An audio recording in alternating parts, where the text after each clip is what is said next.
every story appears ordinary till you see the core side of it. And what you're looking for is a story behind the news. We bring it to you from Lagos, the commercial capital of Nigeria. Giving you all sides and political stories round the clock. Every detail from the start line to the final whistle. CoreTV News, expanding your view.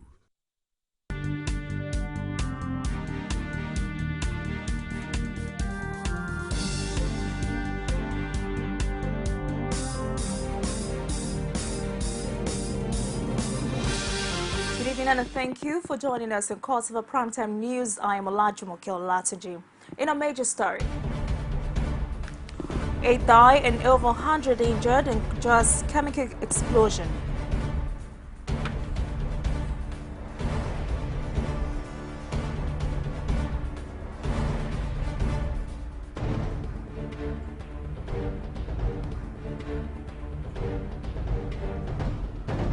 Also in this program, the spokesman of the Consolidation Group, Abdulmunin Jibril, says the crisis rocking the National Assembly over leadership positions is over ahead of Tuesday's reconvening of the lower chamber.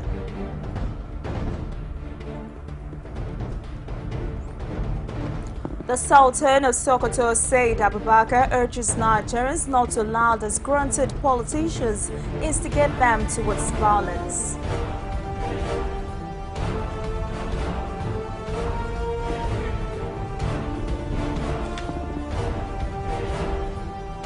And outside Nigeria, Kenyan Presidents Uhuru Kenyatta and Barack Obama differ over gay rights.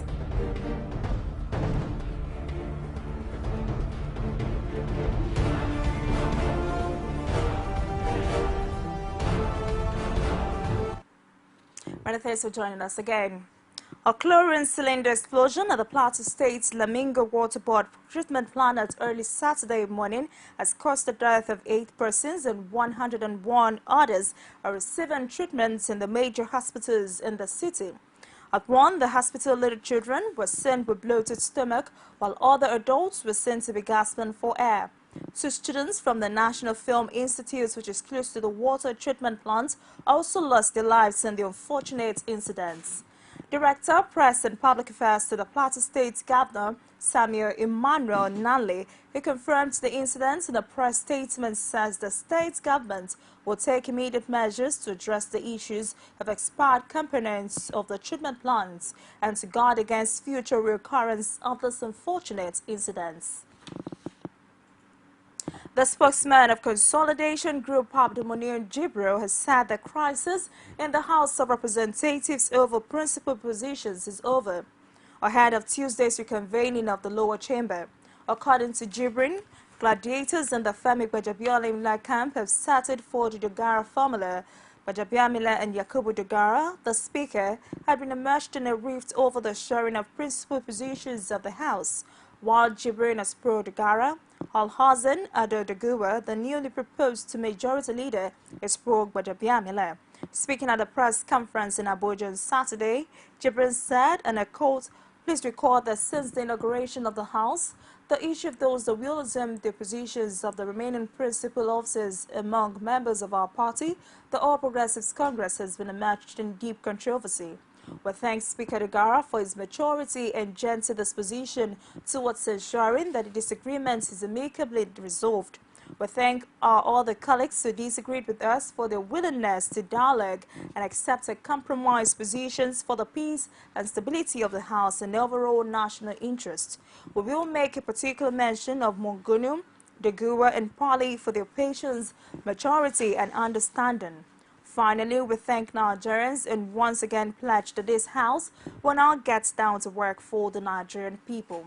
End of quote. Ahead of next week's appearance of the wife of the Senate President, Toyin Saraki, before the Economic and Financial Crimes Commission, some members of the House of Representatives have kicked against the invitation. The group, in a statement in Abuja signed by Umar Jibril, representing Lokoja Kogi Federal Constituency, and Muhammad Ajana of Okehi Adavi Federal Constituency, on behalf of 25 other lawmakers, described the sudden invitation by the anti-graft agency as suspicious. The lawmakers, however, said they were optimistic that EFCC will not make itself available as a tool to push the political agenda of any individual or group. The House of Representatives members argued that the days of using the Commission to harass and intimidate political opponents are gone for good, and warned against encouraging a return.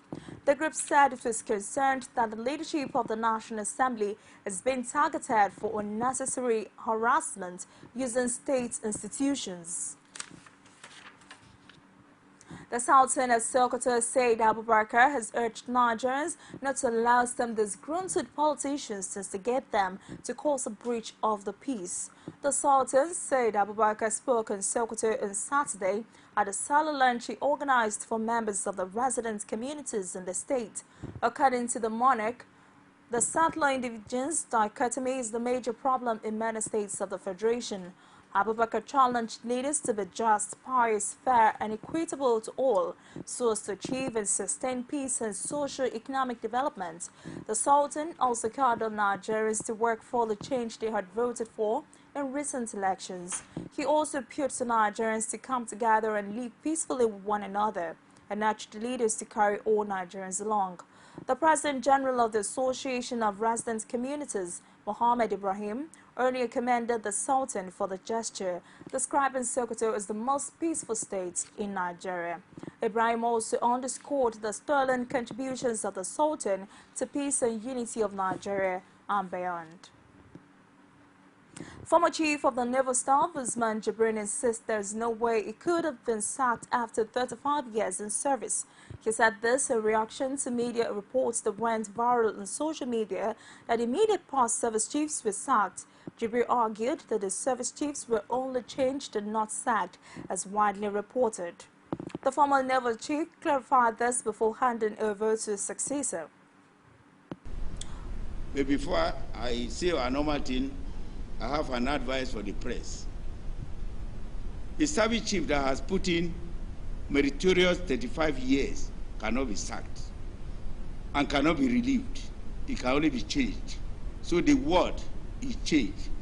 A service chief has been changed, not sacked. After 35 years, I cannot be sacked.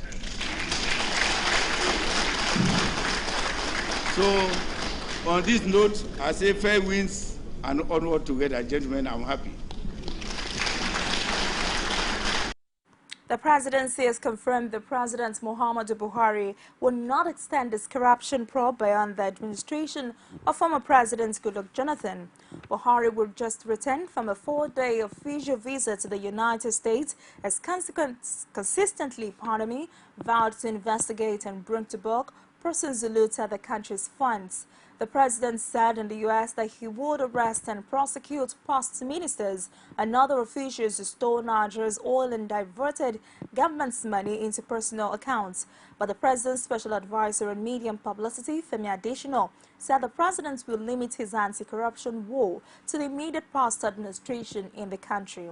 He said Buhari will not waste time in probing the administrations of former President Olusegun Obasanjo, Abdulsalam Abubakar, Sani Abu Bacha, and Ibrahim Babangida. You're still watching CoreTV Primetime News. Ago for a short break. I'll be back on my stories. Please stay with us. As news breaks, people don't let events pass without giving their comment or reactions. When the problem arises in society, these are the people that you'll be consulting. To cleanse the corruption in society, we are not to provide information for good life and also security of life and property in this country. The academic society have the loudest voice on this platform. Whether you call it a sovereign national conference or a national conference, it's about the people of Nigeria. There should be a change in power. In any way they can do it. I think there's a script already. Every Tuesday at 8:45 p.m. on this station. From the Ivory Tower, a must-watch for the learning minds.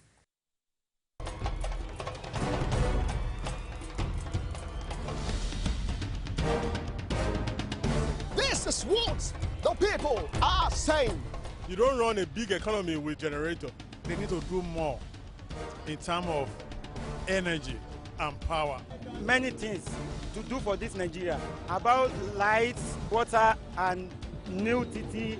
For Nigerians that are not gullible, we know that good laws have done nothing good for this country. Buhari won the election convincingly. They talk to her husband that you should keep promise about what you said, and because people are watching you, you know, another election is coming.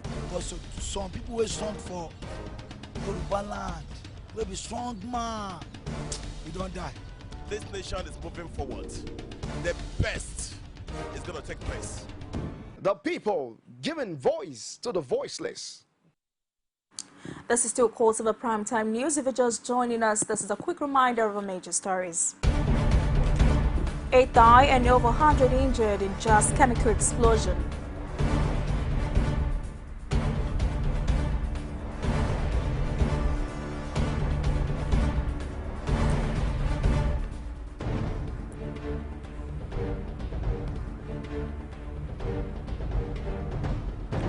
Spokesman of the Consolidation Group, Munir Jibril, says the crisis rocking the National Assembly over leadership positions is over ahead Tuesday's reconvening of the lower chamber.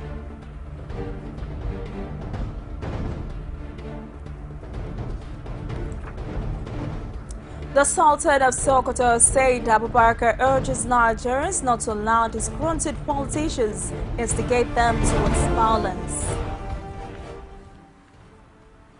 For more news and other programs, please visit our Facebook page at www.facebook.com/CoreTV News.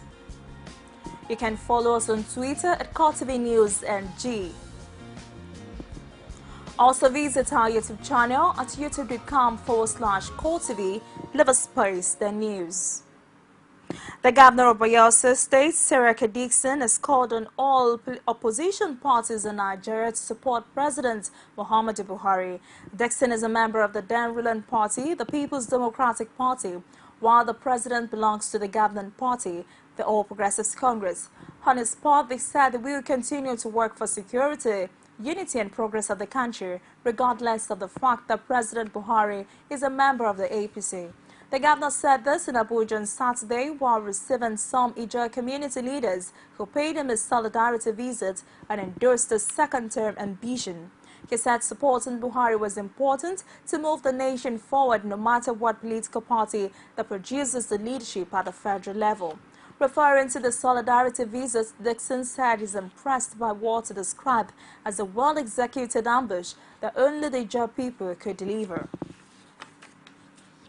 President Muhammadu Buhari on Saturday promised that his administration would do all within its powers to ensure that no Nigerian child is ever infected with poliomyelitis again.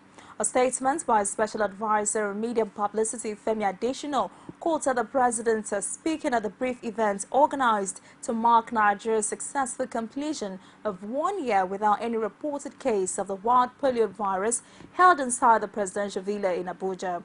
Buhari further pledged that the federal government would mobilize and deploy all necessary resources to efficiently complete the task of eradicating polio from the country.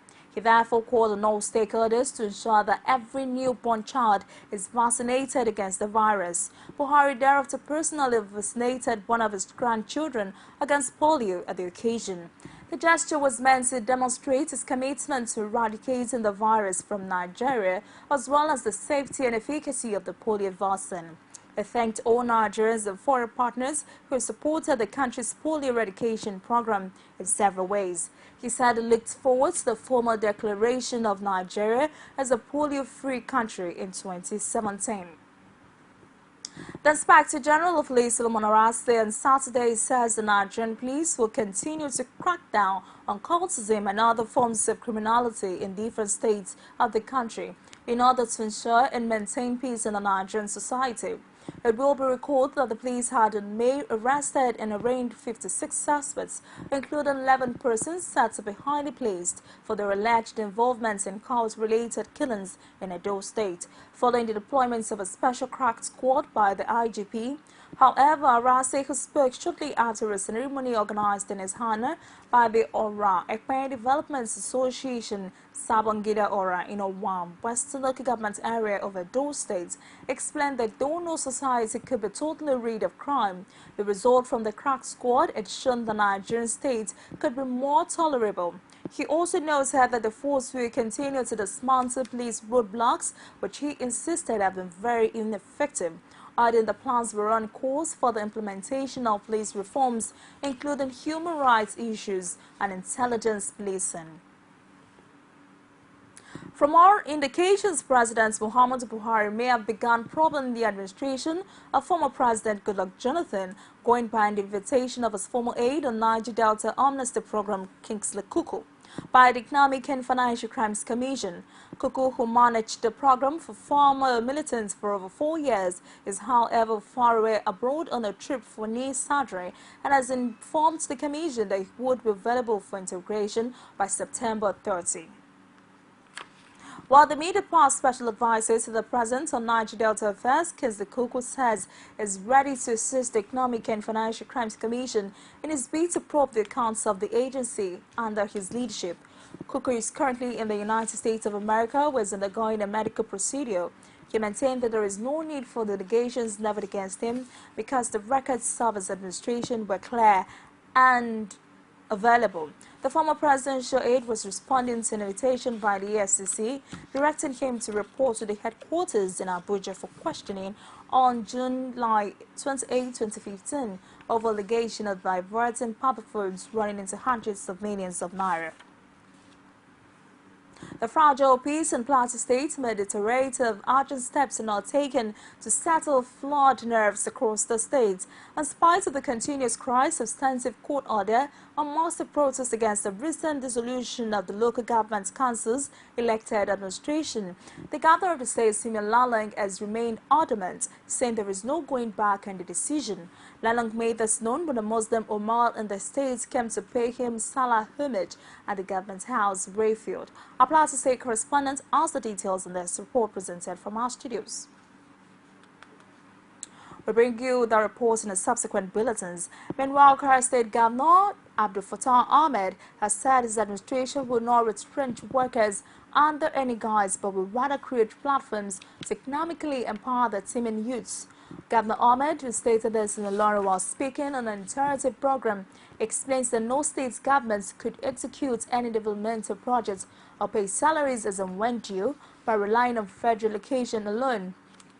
He also promises to cut the cost of governance in order to fulfill his campaign promises. Governor Ahmed emphasized that the new IGR drive would assist the government to pay salaries of workers regularly, accelerate development, and save the state from current economic quagmire. He added that the new agency will ensure change in philosophy, technology, and processes of collecting revenues to desired levels and enhance the financial status of the state. He urged the people of the state to brace up with a new tax regime by paying their taxes appropriately in the interest of the state.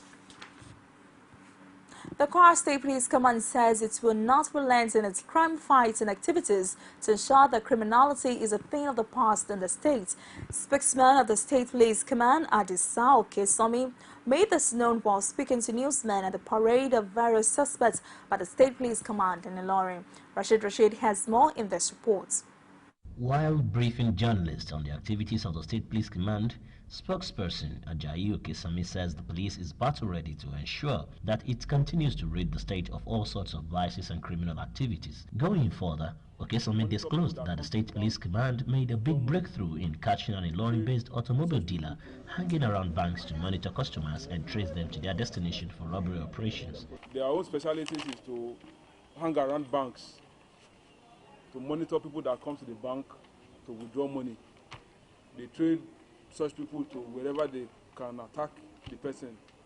But luck, however, ran out of them when they went to Diamond Bank, very close to GTB in Tanke, where one Omotayo Tola Alabi, went to do some transaction and withdrew the sum of 650,000 naira.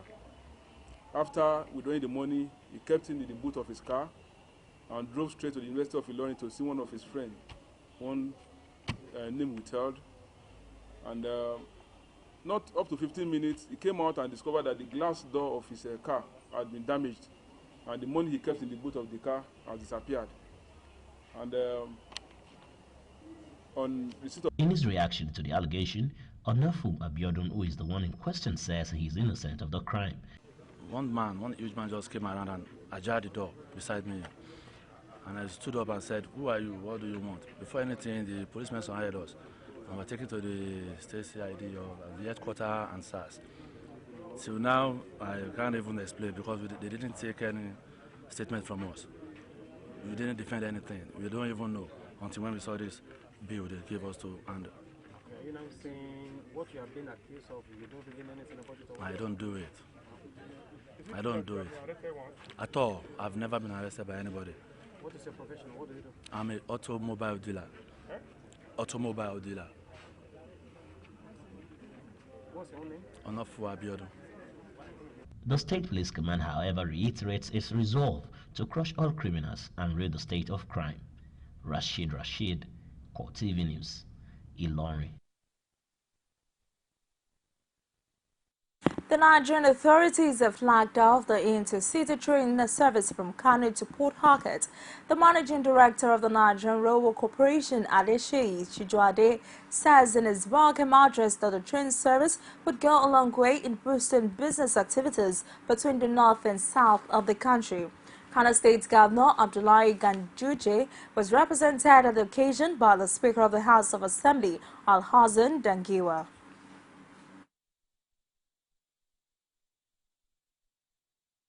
Kano crisscrossing Benue markets to the far eastern markets in Enugu, Abia, and River states, paralyzed due to lack of rail transport between the northwestern axis and the eastern part of the country.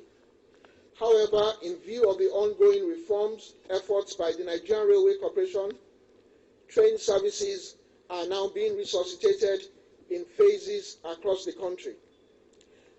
This newly introduced train service comprises two 68-seater air-conditioned modern first-class passenger coaches, which will be conveying our dignitaries today, a restaurant coach for comfort on board, and several standard class coaches.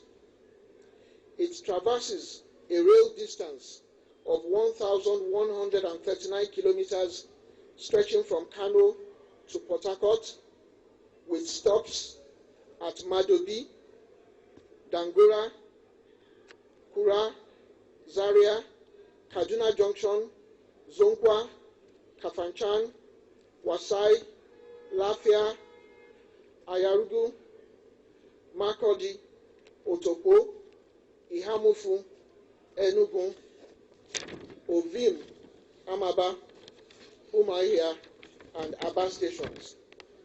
To benefit from the reforms efforted by the NRC, we record that the Lagos to Kano Intercity Passenger Service was launched here in Kano City in 2012, several years after traffic had been suspended on this route. Despite recent security challenges, Kano still remains the commercial nerve center of northern Nigeria, attracting trade and economic integration with other parts of the country and neighboring countries. It is a state with a high population and excellent demographic attributes and other potentials. The relevance and the presence of functional railway to serve the needs of the people of Kano State and those coming to do business here in Kano can therefore not be overemphasized, as the rail is not only affordable but has the hard capacity to not only move people en masse, but by its nature, the rail mode passes through the rural areas where most of our people reside.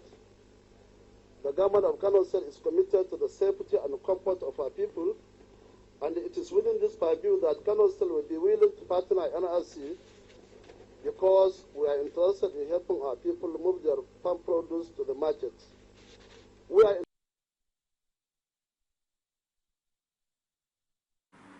The Nigerian Union of Journalists has elected Abdulwahid Odushile of the nation's newspaper as its new president.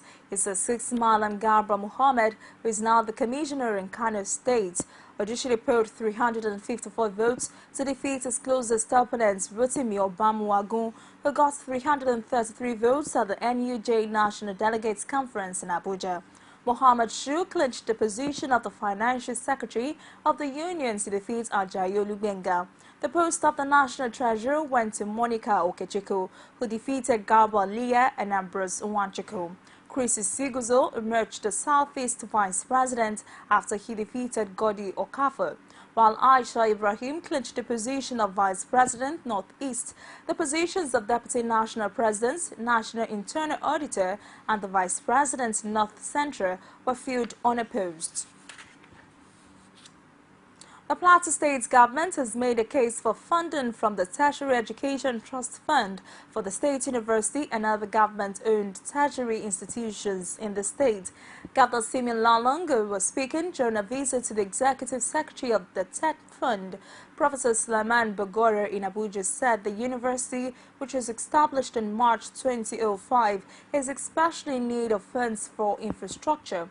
He explained that the decision to withhold intervention funds due to poor management by the dissolved school boards has affected those institutions, including accreditation processes for some programs.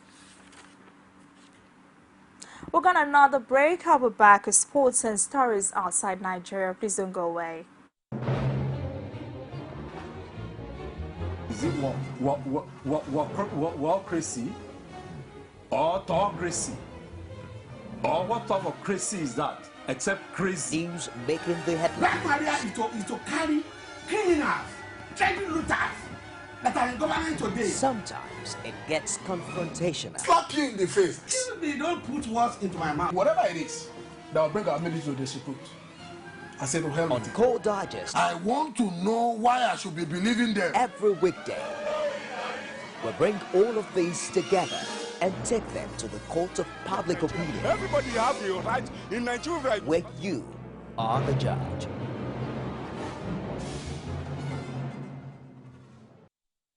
And outside Nigeria, the U.S. and Kenyan presidents have differed sharply in their positions on gay rights at the news conference on the first full day of Barack Obama's visit to Africa.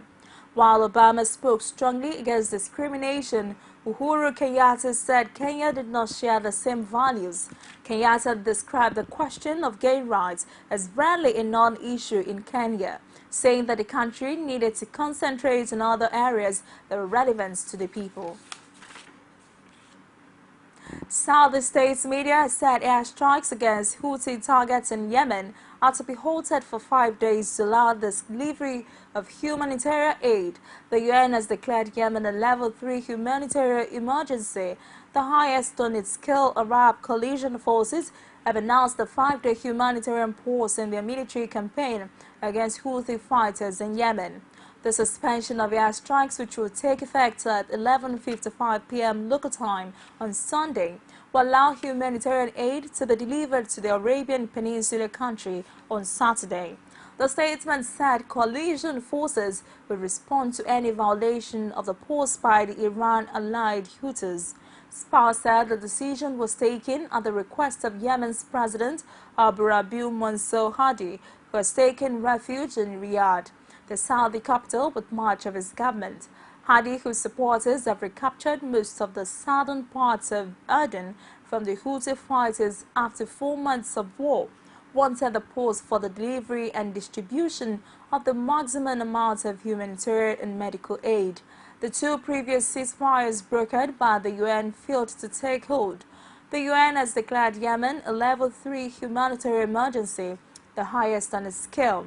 According to UN figures, more than 3,200 people have been killed since late March, when the Arab coalition began airstrikes after the Houthis took over the reins of power in the country.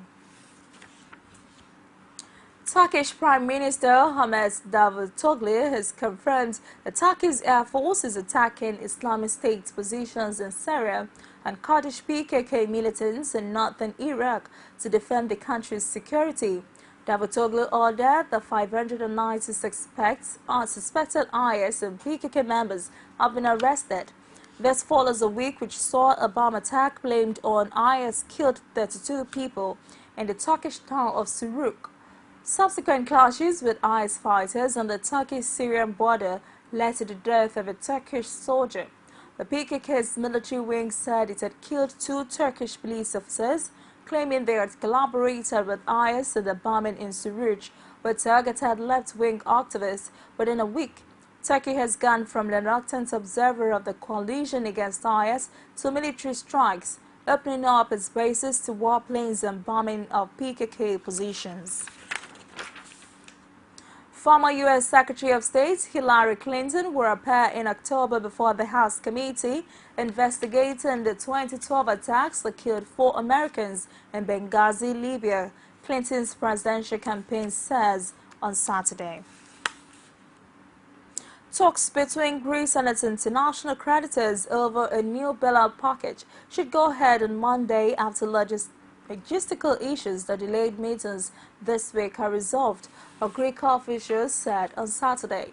The meetings with officials from the European Commission, European Central Bank and International Monetary Fund had been expected to start on Friday, but were delayed by organizational issues, including the location of talks and security.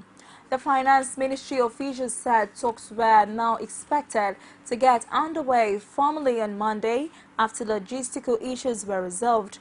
The official who spoke on condition of anonymity acknowledged that the government was trying to keep the lenders' term away from government departments. Greeks had viewed inspections visited by the lenders in Athens as a violation of the country's sovereignty and 6 months of acrimonious negotiations with EU partners took place in Brussels at the government's request. The confusion around the expected start of the talks on Friday underlined the challenges ahead if negotiations are to be wrapped up in time for a bailout worth up to 18 billion euros to be approved in Parliament by August 20, as Greece intends. Or rather, Prime Minister Alexis Tsipras is struggling to contain a rebellion in his left-wing Syriza party that made his government dependent on those from pure European opposition parties to get the tough bailout terms approved in Parliament. One of Tsipras' closest aides warned that the understanding with the opposition parties could not last long and a clear solution was needed, underlining widespread expectations that new elections may come as soon as September or October. Another word of sports.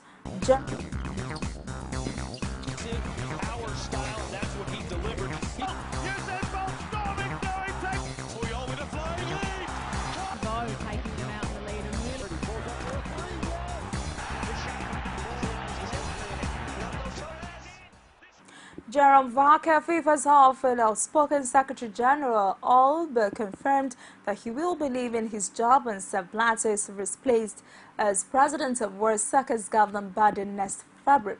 Varka, a 54-year-old Frenchman, has been in the job since 2007. Auslosung der Qualifikationsgruppen zur WM 2018 in Russland deutete Falk aber ein mögliches Ende seiner Amtszeit an. Wenn ich der nächste FIFA-Präsident wäre, würde ich auch einen neuen Generalsekretär benennen. Wer auch immer der neue Präsident wird, sollte sogar einen neuen Sekretär haben, da das die wichtigste Beziehung in jeder Organisation ist. Sieht also ganz danach aus, als ob auch Manchester United manager Luis Van Gaal says he expects Angel Di Maria to join the club's US star party this weekend, brushing off speculations linking the unsettled Argentine with a move to Paris Saint-Germain. Van Gaal said Di Maria was due to report for United duty on Saturday, along with Argentina teammate Marcos Rojo and Mexican striker Javier Hernandez. All 3 players were excused the opening phase of United's 4-match tour owing to international commitments and injury. Di Maria's future at Old Trafford has been the subject of intense speculation, with some reports saying United had given permission to French side PSG to begin negotiations with the player. Usain Bolt says he's ready to win at next month's World Championships after securing 100-meter victory at the anniversary games in 9.87 seconds. American Justin Gatley has run the 4 fastest 100-meter times this year, setting a personal best of 9.74 in May, but both twice ran under 10 seconds at the Olympic Stadium to show he's coming back to form after injury. With less than a month until the Jamaican defends his 100-meter and 200-meter world titles in Beijing, it was a confidence-boosting win for the 28-year-old. Oh my God. But that's it, a wrap on CoreTV News, CoreTV Primetime News. But before we go, a quick reminder of our major stories. 8 die and over 100 injured in just chemical explosion.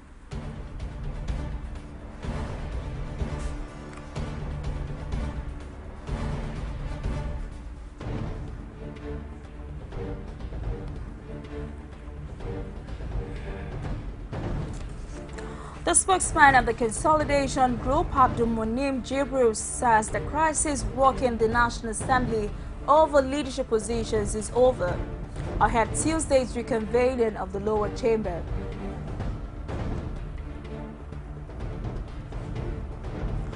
The Sultan of Sokoto, Said Abubakar, urges Nigerians not to allow disgruntled politicians instigate them towards violence. Many thanks for watching CoreTV Primetime News tonight. I am Alaji Makel. Good night.